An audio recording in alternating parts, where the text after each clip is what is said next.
دخان۔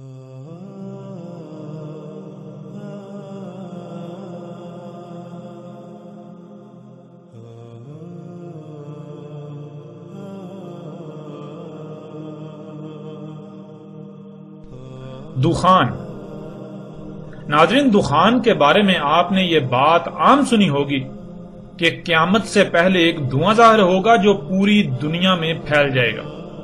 یہ قیامت کی سب سے آخری علامات میں سے ہوگا۔ حقیقت کیا ہے، اس پر کھل کر صراحت کے ساتھ بات کریں گے۔ ناظرین، گزشتہ ایک ساتھ میں آپ پر یہ بات واضح کی جا چکی کہ قیامت اور الساعۃ دونوں مختلف اشیاء ہیں۔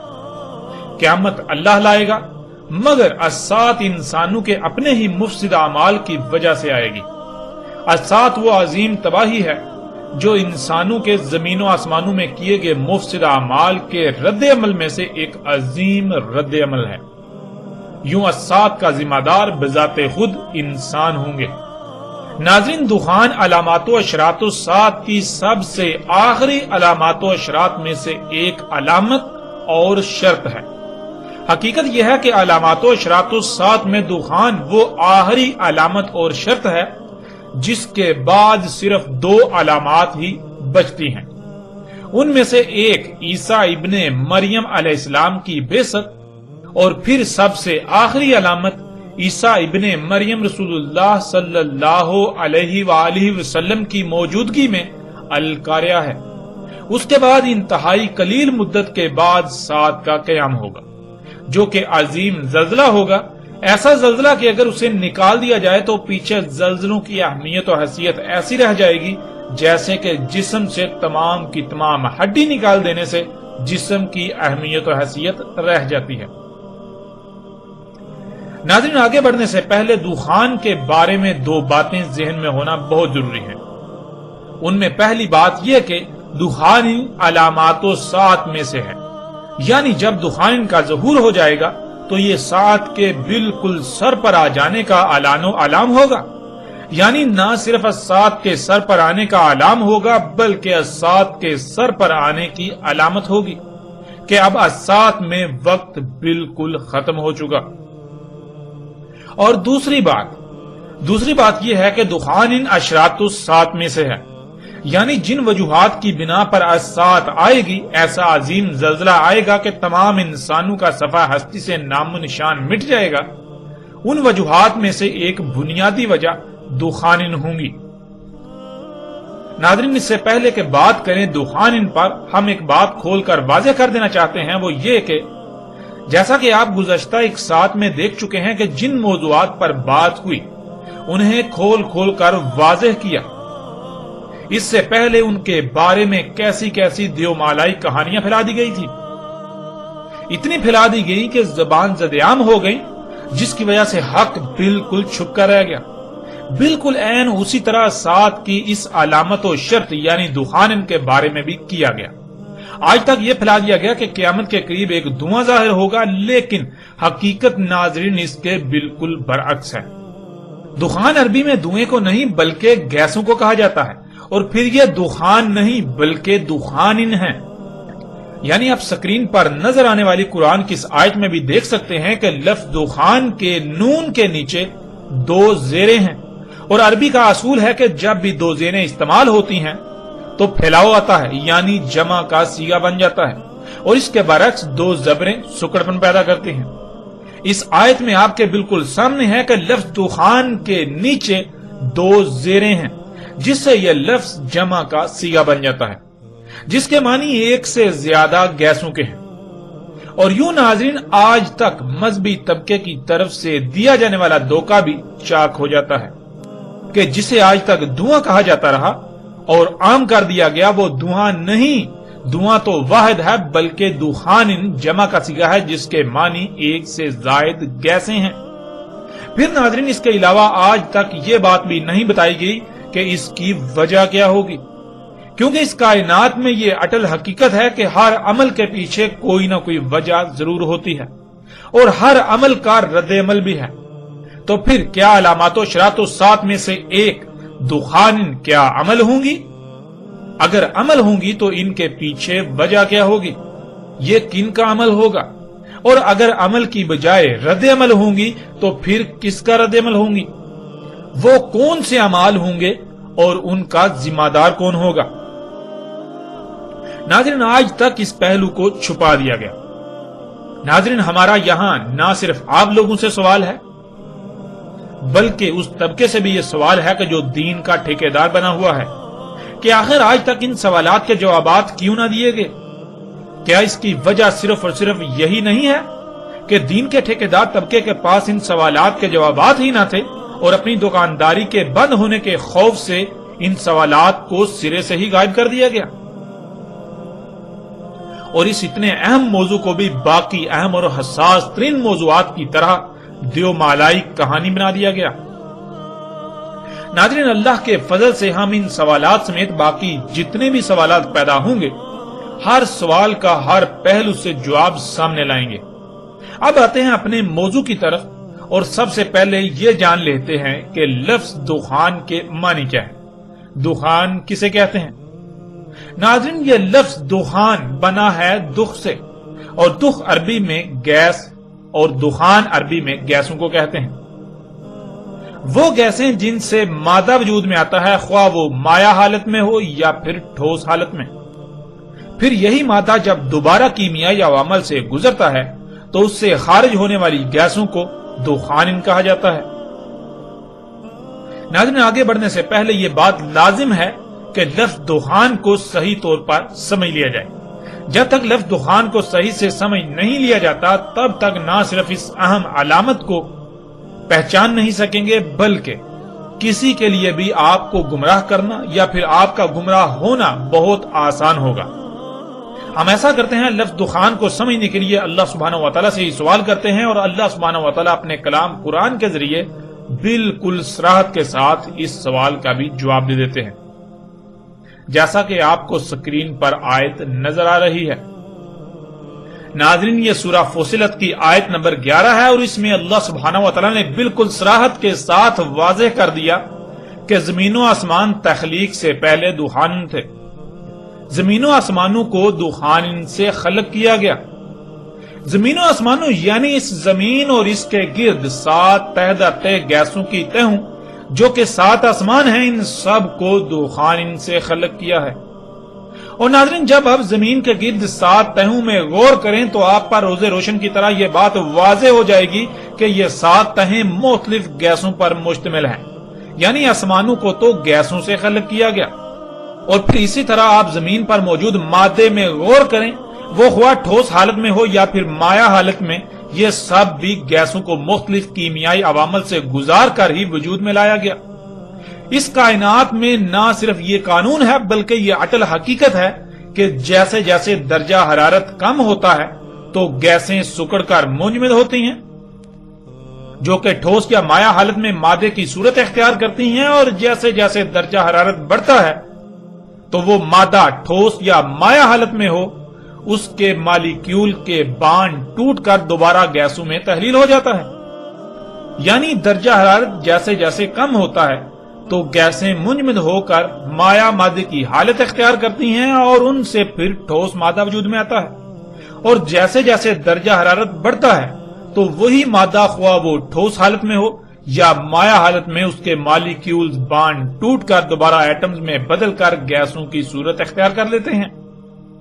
ناظرین، مثلا آپ خود اس کا مشاہدہ کر سکتے ہیں۔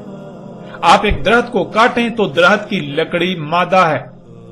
اب آپ اس لکڑی کو کیمیائی عمل سے گزاریں، یعنی اسے آگ لگائیں، اسے زیادہ درجہ حرارت پر رکھیں تو کچھ ہی دیر میں وہ لکڑی غائب ہو جائے گی اور پیچھے محض تھوڑی سی راکھ بچ جائے گی۔ اب سوال یہ پیدا ہوتا ہے کہ وہ لکڑی کہاں گئی؟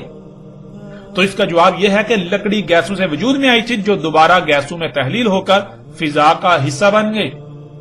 تو اس سے بالکل واضح ہو جاتا ہے کہ جسے اب مادہ کہتے ہیں، خواہ مائع حالت میں ہو یا ٹھوس حالت میں، وہ بنیادی طور پر گیسیں ہیں، وہ گیسوں سے وجود میں آیا۔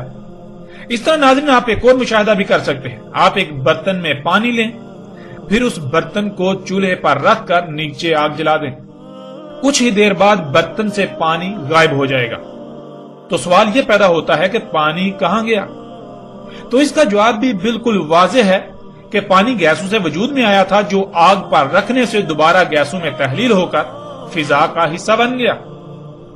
اسی طرح ناظرین، آپ اگر پانی کو مزید کم درجہ حرارت پر رکھیں تو وہ مائع سے ٹھوس حالت میں تبدیل ہو جائے گا، جسے آپ برف کہتے ہیں۔ تو ناظرین، یہ بات اب تک آپ پر بالکل واضح ہو چکی ہے کہ زمین و آسمانوں اور جو کچھ بھی ان میں ہے یہ سب گیسوں سے ہی وجود میں آیا، یہ سب گیسوں سے ہی خلق کیا گیا۔ اسی کا اللہ سبحانہ و تعالیٰ نے قرآن کی اسی آیت میں بھی ذکر کیا۔ اس کائنات میں بنیادی طور پر صرف اور صرف دو ہی گیسیں موجود ہیں۔ ان میں سے ایک ایسی گیس ہے جو لا تعداد گیسوں کا مجموعہ ہے اور دوسری صرف ایک ہی گیس، اور یہ دونوں گیسیں نظر نہ آنے والی ہیں۔ جب یہ دونوں گیسیں آپس میں ملتی ہیں تو ان میں کیمیائی عوامل وقوع پذیر ہوتے ہیں، یعنی ان کے آپس میں اختلاط سے ان میں آگ بھڑکتی ہے، جس سے ان سے مزید کئی اقسام کی گیسیں خارج ہوتی ہیں۔ اس کے بعد خلا میں وہ خارج ہونے والی گیسیں آپس میں ملتی ہیں، آپس میں ملنے سے وہ مائع کی شکل اختیار کرتے ہی آگ بن جاتی ہیں، جسے ستارہ یا سورج کہا جاتا ہے۔ وہ آگ کا گولا اس وقت تک جلتا ہے جب تک کہ اس میں موجود تمام گیسیں الگ الگ ہو کر فضا میں نہیں بکھر جاتی اور پیچھے ٹھوس مادے کی شکل اختیار نہیں کر لیتی۔ جب یہ وقت آتا ہے تو کچھ ستارے تو ٹھنڈے ہو جاتے ہیں اور کچھ ستارے یا سورج ایک دھماکے سے پھٹ کر بجھ جاتے ہیں۔ ان کے پھٹنے سے ان میں وجود میں آنے والا مادہ ٹکڑے ٹکڑے ہو جاتا ہے اور پھٹنے سے جو رفتار پیدا ہوتی ہے اسی رفتار سے وہ ٹکڑے یعنی سیارچے خلا میں تیرنا شروع کر دیتے ہیں۔ جو ستارے یعنی سورج پھٹنے کی بجائے ٹھنڈے ہو جاتے ہیں وہ خلا میں موجود تیرنے والے سیارچوں کو وقتاً فوقتاً اپنی طرف کھینچتے رہتے ہیں، یوں ان پر مختلف سیارچوں کی بارش ہوتی رہتی ہے۔ ایک بار جب بارش ہوتی ہے تو اس کے بعد اس سیارے پر کیمیائی عوامل وقوع پذیر ہوتے ہیں، یعنی جیسے خام مال لا کر جب تک اسے استعمال نہیں کر لیا جاتا مزید اگلا مال نہیں منگوایا جاتا، بالکل اسی طرح جب تک سیارے پر ہونے والے سیارچوں کی بارش سے آنے والا مواد اس سیارے پر آ کر اپنے کیمیائی عوامل مکمل نہیں کر لیتا تب تک اگلے مرحلے کے لیے بارش نہیں ہوتی۔ اسی طرح مختلف مواد والے سیارچوں کی بارش ہوتی رہتی ہے اور کیمیائی عوامل وقوع پذیر ہوتے رہتے ہیں یہاں تک کہ ایک سیارہ بالکل مکمل ہو جاتا ہے۔ سیارہ مکمل ہونے سے پہلے یعنی جیسے زمین پر حیات کا وجود ہے، اس حیات کے لیے جو مواد درکار ہے جیسے کہ پانی سمیت وہ تمام عناصر جنہیں زمین کے عناصر کہا جاتا ہے، یہ سب کچھ 4 مراحل میں سیارے پر سیارچوں کی بارش کی صورت میں آتا ہے۔ ان میں ایک مرحلہ ان سیارچوں کی بارش پر مبنی ہوتا ہے جس میں آگ کی قوت والے عناصر موجود ہوتے ہیں جیسے گندھک، یورینیم وغیرہ، ایک لوہے کے سیارچوں کی بارش، ایک مختلف دھاتوں کے سیارچوں والی بارش اور چوتھی جمے ہوئے پانی والے سیارچوں کی بارش، جو کہ سب سے آخری مرحلہ ہوتا ہے۔ آخری مرحلے سے پہلے جتنی بھی سیارچوں کی بارشیں ہوتی ہیں اور ہر مرحلے میں جب وہ مواد جو خلا سے آتا ہے وہ کیمیائی عوامل سے گزرتا ہے تو اس سے مختلف گیسیں خارج ہوتی ہیں جو کہ سیارے کے گرد حصار کی صورت میں اکٹھا ہوتی رہتی ہیں، اور جب آخری بارش ہوتی ہے پانی کے سیارچوں والی تو وہ سیارچے جب کیمیائی عوامل سے گزرتے ہیں یعنی حرارت ملنے سے پگھلتے ہیں تو ان سے خارج ہونے والی گیسیں نہ صرف پہلے اکٹھا ہونے والی گیسوں کو اس ترتیب سے اوپر دھکیلتی ہیں کہ وہ اوپر 6 تہوں میں تہ در تہ تقسیم ہو جاتی ہیں، بلکہ پانی کے سیارچوں سے خارج ہونے والی گیسوں ہائیڈروجن و آکسیجن سے بھی سیارے کے گرد پہلی تہ وجود میں آ جاتی ہے، جسے اس زمین کے گرد ہم پہلا آسمان کہتے ہیں، جو سطح زمین سے لے کر 3 سے 12 کلومیٹر تک بلند ہے۔ یوں نہ صرف ایک سیارہ مکمل ہوتا ہے جیسے ہماری زمین مکمل ہوئی، بلکہ اس کے گرد گیسوں کے ساتھ تہ در تہ آسمانوں کا ایک پیچیدہ ترین حصار قائم ہو جاتا ہے جو نہ صرف زمین یعنی اس سیارے کے لیے لباس کی حیثیت رکھتا ہے بلکہ زمین کو لاتعداد آفتوں سے محفوظ رکھتا ہے جو زمین پر حیات کی بقا کی ضمانت ہوتا ہے۔ ناظرین، اس کے بعد اس پانی کے سیارچوں سے وجود میں آنے والے سمندروں سے زمین پر نظام حیات کا آغاز ہوتا ہے، اور بالکل یہی سب اس زمین پر ہوا اور بالکل اس طرح یہ زمین ہماری وجود میں آئی۔ یہ مجموعی طور پر 12 مراحل ہوتے ہیں، یعنی 12 مراحل میں مختلف مواد کی مختلف شہابیوں کی زمین پر یعنی کسی سیارے پر بارشیں ہوتی ہیں. جب وہ 12 مراحل مکمل ہو جاتے ہیں تو وہ سیارہ مکمل ہو جاتا ہے، اور اس وقت اس کائنات میں، اس پوری کائنات میں صرف اور صرف ایک ہی سیارہ یعنی سیارہ مکمل ہوا، اور وہ ہے زمین.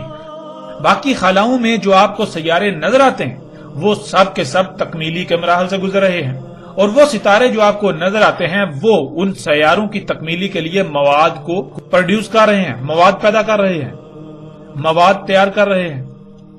ناظرین، اب تک آپ پر یہ واضح ہو چکا کہ یہ سب کچھ گیسوں سے ہی وجود میں آیا، اور جب مادے کو کیمیائی عوامل سے گزارا جائے تو اس سے پھر گیسیں خارج ہوتی ہیں.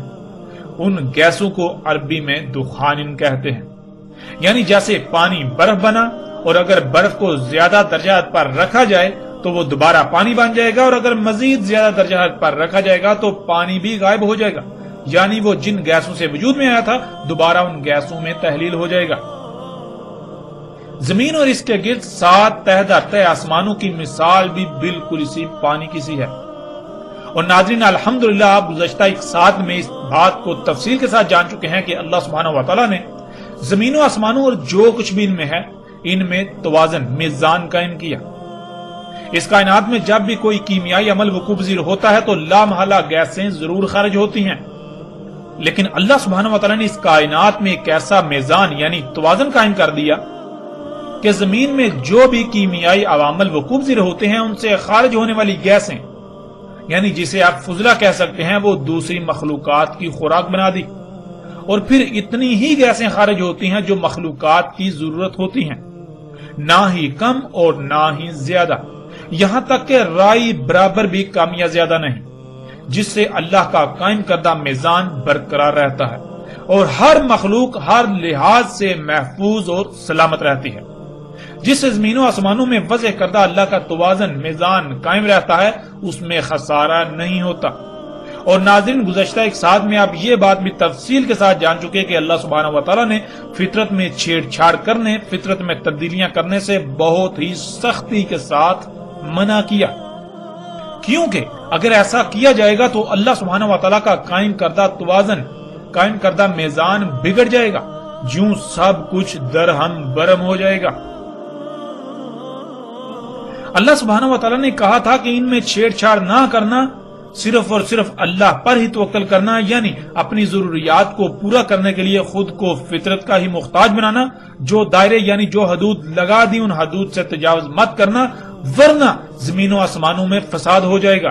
کیونکہ اگر تم خود سے فطرت میں چھیڑ چھاڑ کر کے اپنی ضروریات خلق کرنے کی کوشش کرو گے تو جان لو ہر عمل کا رد عمل ہوتا ہے.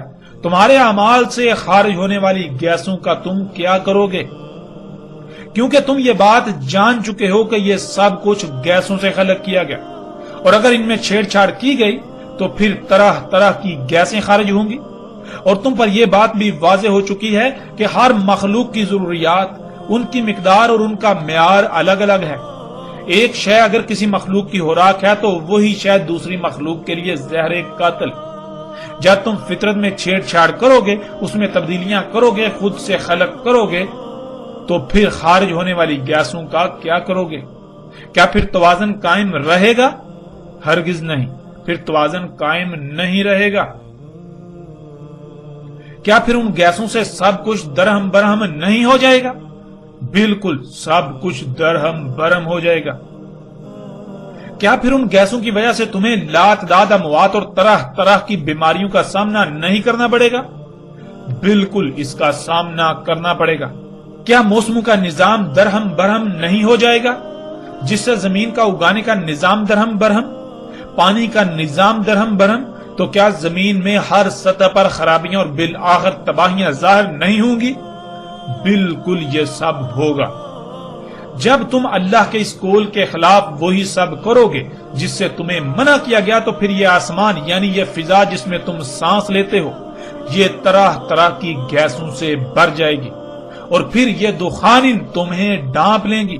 یعنی یہ گیسیں اس طرح فضا میں بھر جائیں گی جیسے رات کو ہر طرف اندھیرا ہی اندھیرا ہوتا ہے. اندھیرا تو نظر آتا ہے لیکن یہ گیسیں انسانی آنکھ سے نظر نہیں آتی سوائے چاند دیکھ کے. اس لیے فضا ہر طرف سے گیسوں سے بھر جائے گی، بالکل ایسے ہی جیسے اندھیرا چھا جاتا ہے لیکن تمہیں نظر نہیں آئیں گی۔ جب ایسا ہوگا تو یہ عذاب علیم بن جائے گا، یعنی تمہارے اپنے مفسد اعمال کے انتہائی نقصان دہ اور تباہ کن رد اعمال کا تمہیں سامنا کرنا پڑے گا ان دخان کی وجہ سے۔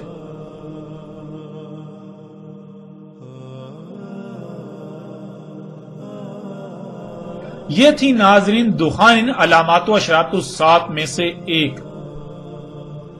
جب ناظرین آپ نے اس کائنات کی زمین و آسمانوں کی تخلیق کو سمجھ لیا، آپ کو یہ پتا چل گیا کہ یہ سب کچھ گیسوں سے ہی خلق ہوا ہے، اور جب بھی اس کائنات میں زمین و آسمانوں میں کوئی بھی عمل ہوگا، کوئی بھی کیمیائی عمل ہوگا تو اس سے گیسیں خارج ہوں گی۔ ان گیسوں کو اللہ سبحانہ و تعالیٰ نے دخان کہا۔ جب آپ نے یہ بات سمجھ لی تو دخان جو کہ علامات و اشراط الساعۃ میں سے ایک ہے اور سب سے آخری علامات و اشراط میں سے ایک ہے، اسے سمجھنا آپ کے لیے بالکل آسان ہو جائے گا۔ اور اسی کا ناظرین اللہ سبحانہ و تعالیٰ نے قرآن کی سورہ دخان میں بھی ذکر کیا۔ سورہ دخان میں بھی اللہ سبحانہ و تعالیٰ نے زمین و آسمانوں کی تخلیق کو محور بنایا، اور پھر زمین و آسمانوں کی تخلیق جو ان کی پیچیدگیاں ہیں ان کا ذکر کیا۔ یہ بات واضح کی کہ اللہ سبحانہ و تعالیٰ نے زمین و آسمانوں کو کس طرح خلق کیا۔ اگر تم ان میں پنگے لوگے، ان میں چھیڑ چھاڑ کرو گے تو پھر نتیجہ کیا نکلے گا؟ اسی کا اللہ سبحانہ و تعالیٰ نے سورہ دخان میں ذکر کیا۔ اس سے پہلے کہ ہم بات کریں باقاعدہ سورہ دخان کی آیات پر، ہم یہ بات جان لیں، ہم غور و فکر کریں کہ کیا آج یہ سب کچھ نہیں ہو چکا؟ کیا انسانوں نے فطرت کو رب بنانے کی بجائے، فطرت پر توکل کرنے کی بجائے، اپنی ضروریات کو پورا کرنے کے لیے فطرت پر انحصار کرنے کی بجائے، فطرت پر توکل کرنے کی بجائے خود سے سب کچھ خلق نہیں کیا؟ ناظرین ذرا اپنے ارد گرد نگاہ دوڑائیں، اپنے ہی گریبان میں جھانکیں اور دیکھیں، کیا اپنی ضروریات کو پورا کرنے کے لیے آج فطرت پر انحصار کیا جا رہا ہے یا اس سے برعکس مصنوعی اشیاء پر؟ انسان خود سب کچھ خلق کر رہا ہے اللہ کے مقابلے پر، فطرت کے مقابلے پر؟ ذرا غور تو کریں، ذرا غور کریں، آپ اپنی سواری کی حاجت کو پورا کرنے کے لیے فطرت پر انحصار کرتے ہوئے گدھے، گھوڑے، خچر جو فطرت نے آپ کو سواری کی ضرورت کو پورا کرنے کے لیے عطا کیے، آپ کے لیے خلق کیے، ان پر توکل کر رہے ہیں، ان پر انحصار کر رہے ہیں، یا پھر مصنوعی ذرائع جو آپ نے خلق کیے ان پر انحصار کر رہے ہیں؟ حقیقت آپ کے سامنے ہے، اور جب یہ ذرائع خلق کیے جاتے ہیں تو پھر کیا طرح طرح کی گیسیں خارج نہیں ہوتی؟ پھر ناظرین غور کریں، وہ گیسیں کہاں جاتی ہیں؟ کیا ان گیسوں سے یہ فضا، یہ پہلا آسمان جس میں آپ رہ رہے ہیں، سانس لے رہے ہیں، یہ ہر طرف سے نہیں بھر چکا؟ اس طرح ناظرین آپ جو کچھ بھی استعمال کرتے ہیں، آپ جن اشیاء سے اپنی ضروریات پوری کرتے ہیں، کیا آپ فطرت پر انحصار کر رہے ہیں یا پھر مصنوعی اشیاء پر؟ اور پھر وہ اشیاء کیسے خلق کی جاتی ہیں؟ جہاں جن کارخانوں میں وہ اشیاء خلق کی جاتی ہیں، ذرا غور کریں ان کارخانوں سے خارج ہونے والی گیسیں کہاں جاتی ہیں؟ کیا ان کارخانوں سے گیسیں خارج نہیں ہو رہی؟ اگر خارج ہو رہی ہیں تو وہ گیسیں خارج ہونے کے بعد کہاں جاتی ہیں؟ ذرا غور تو کریں، کیا ان گیسوں سے یہ فضا نہیں بھر چکی؟ آج حقیقت ہر لحاظ سے آپ کے سامنے ہے۔ پھر ان طوفان، ان طرح طرح کی گیسوں کی وجہ سے اس زمین پر آباد انسانوں سمیت تمام مخلوقات کو کن ہلاکتوں کا سامنا ہے، یہ بھی آج آپ سے چھپا ہوا نہیں رہا، اس سب کو بھی آپ اپنی آنکھوں سے دیکھ رہے ہیں۔ کیا ناظرین اب بھی علامات و اشراط الساعۃ کی سب سے آخری علامات میں سے ایک دخان بالکل کھل کر واضح نہیں ہو چکی؟ کیا آج آپ اپنی آنکھوں سے نہیں دیکھ رہے؟ کیا آج آپ اسی وقت میں موجود نہیں ہیں؟ آج آپ اسی وقت میں موجود ہیں۔ ذرا اپنی آنکھیں کھولیے، غور و فکر کیجئے اس سے پہلے کہ دیر ہو جائے۔ آپ سے سوال ہے کہ آپ ان حقائق کا کس طرح انکار کر سکتے ہیں؟ یہ تو سب کچھ کھلم کھلا آپ کے سامنے ہے، یہ کوئی دیو مالائی کہانیاں نہیں ہیں، یہ حق ہے جسے آپ آج اپنی آنکھوں سے دیکھ رہے ہیں۔ اور ناظرین اگر یہ دخان نہیں ہے تو پھر یہ کیا ہے؟ کیا ہے؟ کیا اللہ سبحانہ و تعالیٰ نے اس کا ذکر نہیں کیا؟ اگر اس کا ذکر کیا تو پھر یہ کیا ہے؟ اللہ سبحانہ وتعالی نے اس کا کس طور پر ذکر کیا، کیسے ذکر کیا؟ اگر یہ دخان نہیں ہے، اگر یہ دخان نہیں ہے تو آپ کو ثابت کرنا پڑے گا کہ یہ دخان نہیں ہے، یعنی یہ طرح طرح کی گیسیں نہیں ہیں، یہ وہ گیسیں نہیں ہیں کہ جن سے یہ سب اللہ نے خلق کیا۔ اپنی آنکھیں کھولیں اس سے پہلے کہ دیر ہو جائے، اپنی آنکھیں کھولیں۔ ناظرین، اب بھی کیا کوئی شک رہ جاتا ہے؟ نہ صرف اللہ سبحانہ و تعالی نے قرآن میں یہ بات واضح کر دی کہ زمین و آسمانوں اور جو کچھ بھی ان میں ہے یہ سب کا سب گیسوں سے خلق کیا گیا ہے، بلکہ آپ خود بھی اس کا مشاہدہ کر سکتے ہیں۔ وہ لوگ جو کیمسٹری کا تھوڑا سا بھی علم رکھنے والے ہیں وہ یہ بات جانتے ہیں کہ یہ سب کچھ گیسوں سے خلق کیا گیا، اور جو کیمسٹری کا علم نہیں رکھتے ان کے لیے بھی یہ بات جاننا رائی برابر بھی مشکل نہیں ہے۔ وہ ایسا کریں، ایک لکڑی کا ٹکڑا لیں، اسے آگ لگائیں اور تھوڑی دیر بعد جب پیچھے چند گرام راکھ رہ جائے تو غور کریں کہ وہ لکڑی کہاں گئی۔ جب غور کریں گے تو ان پر یہ بات کھل کر واضح ہو جائے گی کہ لکڑی جو کہ مادہ تھا وہ گیسوں کو مختلف کیمیائی عوامل سے گزار کر وجود میں لایا گیا تھا، دوبارہ کیمیائی عمل سے گزرنے کے بعد وہ گیسوں میں تبدیل ہو گیا جن سے وہ وجود میں آیا تھا۔ ایسے ہی پانی کو آگ پر رکھیں تو وہ دیکھتے ہی دیکھتے گیسوں میں تحلیل ہو کر فضا میں بکھر جائے گا۔ جو کچھ دیر پہلے پانی تھا، مائع حالت میں مادہ تھا، وہ گیسوں میں بدل چکا۔ اس طرح آپ اگر کسی برتن میں ٹھنڈا پانی بھریں اور اسے گرمی والی جگہ پر رکھ دیں تو دیکھتے ہی دیکھتے اس برتن کے بیرونی حصے پر شبنم کے قطروں یا پسینے کی طرح پانی نظر آنا شروع ہو جائے گا۔ تو سوال یہ پیدا ہوتا ہے کہ برتن کی بیرونی پرت پر پسینے کی طرح پانی کی تہ کہاں سے وجود میں آ گئی؟ جب غور کریں گے تو آپ پر یہ بات واضح ہو جائے گی کہ وہ پانی اسی فضا میں گیسوں کی صورت میں موجود تھا۔ کم درجہ حرارت جو کہ ان گیسوں کا نقطہ انجماد تھا، اس کی وجہ سے وہ گیسیں منجمد ہو کر پانی کی صورت اختیار کر گئیں اور برتن کی بیرونی پرت پر چپک گئیں۔ ناظرین، یہی مشاہدہ آپ کسی ایسی جگہ بھی کر سکتے ہیں جہاں پانی بالکل بھی نہ ہو۔ مثلا آپ کسی ایسے صحرا میں موجود ہوں جہاں دور دور تک پانی کا نام و نشان بھی نہ ہو۔ وہاں اگر آپ کے پاس ایک عدد پنکھا اور ایک عدد ایسا برتن ہو جس کے اندر ٹھنڈک ہو، یعنی درجہ حرارت انتہائی کم ہو، آپ اس پنکھے کو برتن کے اوپر اس طرح فٹ کریں کہ وہ باہر سے ہوا کو برتن کے اندر دھکیلتا رہے۔ اندر کم درجہ حرارت ہونے کی وجہ سے وہ ہوا منجمد ہو کر پانی کی صورت اختیار کرتی رہے گی۔ یوں کچھ ہی وقت میں آپ پینے کے لیے بالکل صاف پانی حاصل کر سکتے ہیں۔ تو ناظرین، سوال یہ پیدا ہوتا ہے کہ جہاں پانی کا قطرہ بھی نہ تھا، قطرہ تو دور پانی کا تصور تک بھی نہ تھا، وہاں وہ پانی آپ کے برتن میں کیسے آ گیا؟ اس کا جواب بالکل واضح ہے۔ پانی گیسوں سے وجود میں آتا ہے، جب ان گیسوں کو کیمیائی عوامل سے گزارا گیا تو وہ منجمد ہو کر پانی کی صورت اختیار کر گئیں۔ ناظرین، بالکل اسی طرح زمین و آسمانوں اور جو کچھ بھی ان میں ہے یہ سب کا سب گیسوں سے ہی خلق کیا گیا، جو کہ آپ خود کئی مشاہدات کر چکے ہیں۔ کائنات میں جب بھی کوئی عمل ہوتا ہے تو رد عمل کے طور پر گیسیں لازماً خارج ہوتی ہیں۔ اللہ سبحانہ و تعالی نے سب کچھ قدر کے ساتھ، پورے حساب کتاب، علم اور حکمت کے ساتھ خلق کیا۔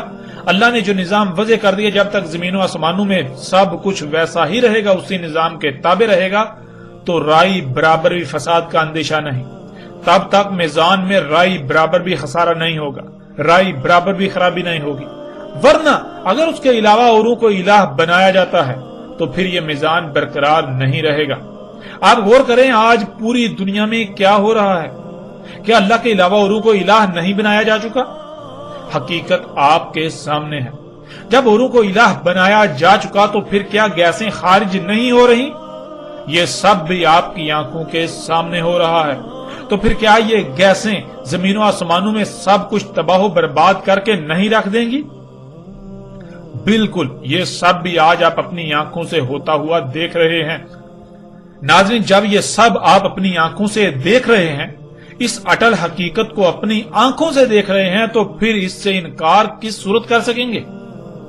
یہ دخان کیا آج پوری دنیا کے انسانوں کے لیے عذاب علیم نہیں بن چکی؟ عذاب انعام کی ضد ہے، اور انعام کہتے ہیں احسن عمل کے رد عمل کو جو احسن ہوتا ہے، اور بندے کے لیے اس کے رب کی طرف سے انعام کہلاتا ہے۔ اور اس کے برعکس مفسد عمل کا رد عمل بھی برا ہی آتا ہے، جو کہ اس کے رب کی طرف سے اس کے لیے سزا کہلاتا ہے، جسے عربی میں عذاب کہتے ہیں۔ تو ناظرین، کیا آج یہ دخان پوری دنیا کے لیے عذاب علیم نہیں بن چکی؟ یعنی یہ دخان پوری دنیا کے انسانوں کے اپنے ہی برے مفسد اعمال کا رد عمل نہیں ہے، اور ان کی وجہ سے انہیں طرح طرح کی بیماریوں، اموات، مصائب، تکالیف و تباہیوں کا سامنا نہیں کرنا پڑ رہا؟ بالکل انہی دخان کی وجہ سے آج پوری دنیا کے انسانوں کو طرح طرح کی ہلاکتوں کا سامنا کرنا پڑ رہا ہے۔